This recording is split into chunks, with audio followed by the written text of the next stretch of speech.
Hi guys! Welcome back again to my YouTube channel. So, pasensya na kayo guys, ngayon lang ako ulit nakapag-vlog kasi nasira kasi yung phone ko na Huawei. So, ayun na nga guys, ready po tayo ngayon. Yes, 19 weeks na po siya ngayong araw na to.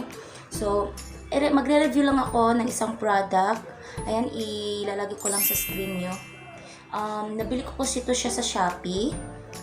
And doon po sa mga momshies na mga bago pa lang katulad ko, tuturuan ko kayo kung paano hanapin yung heartbeat ni baby. Kasi sa pagkakaalam ko, dalawa daw kasi ang klase ng heartbeat. Ito ay yung heartbeat ng mommy at saka yung heartbeat ng baby. So para hindi kayo malito kung saan doon yung heartbeat ni baby, tuturuan ko kayo kung paano siya ma-detect.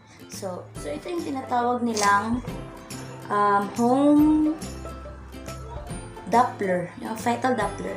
So, kung wala ito bumili kasi ako ng sarili kong Doppler kasi doon sa center namin is wala siya lang Doppler. Doon lang sa may RHU.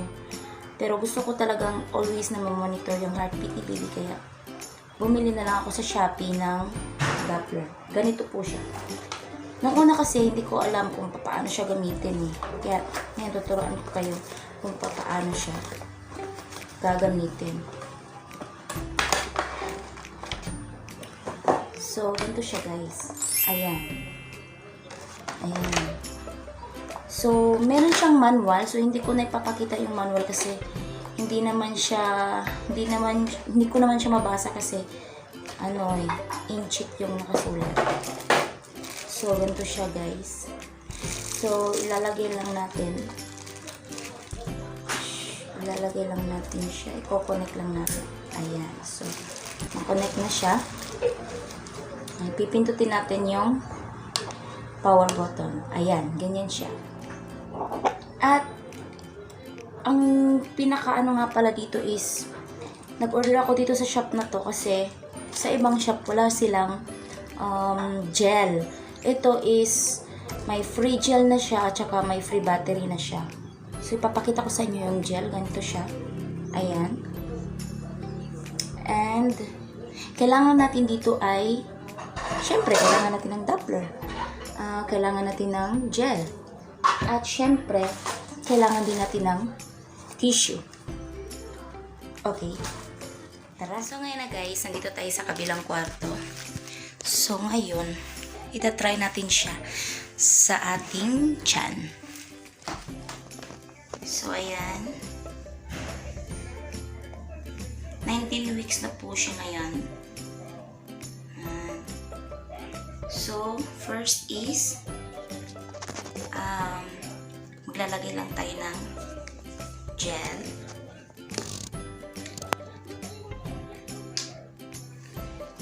Dito sa may bandang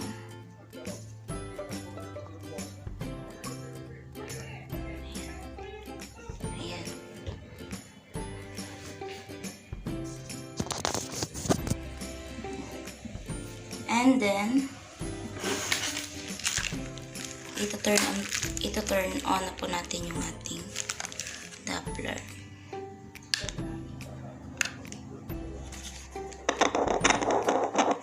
Okay. Tapos itatapat lang natin siya dito sa ating tiyan.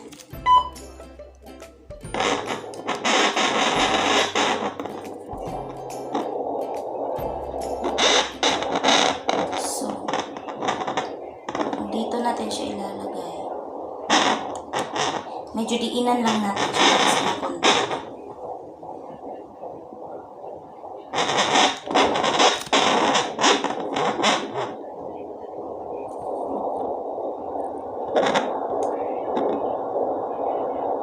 Kapag ganyan po yung tunog niya,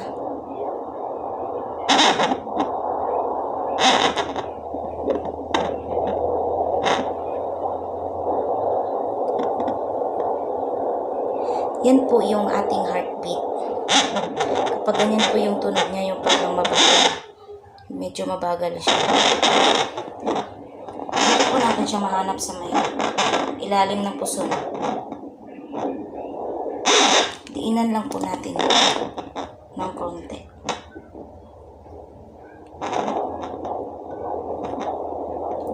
Yan is heartbeat natin.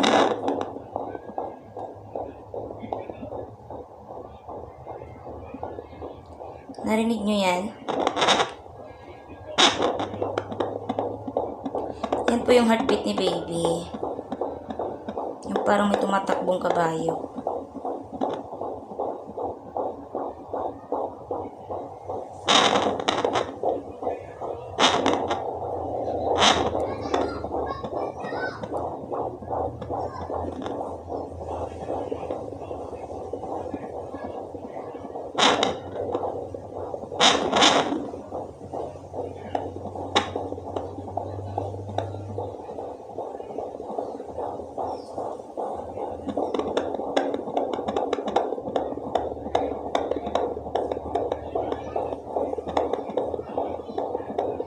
Ayan po siya. Dito ko siya nahanap.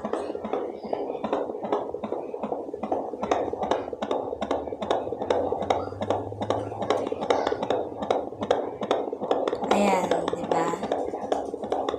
Sobrang lakas.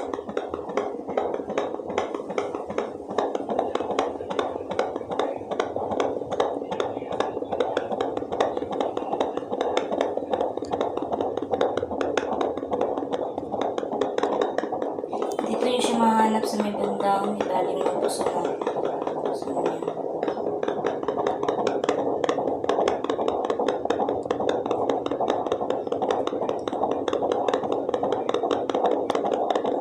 ayan.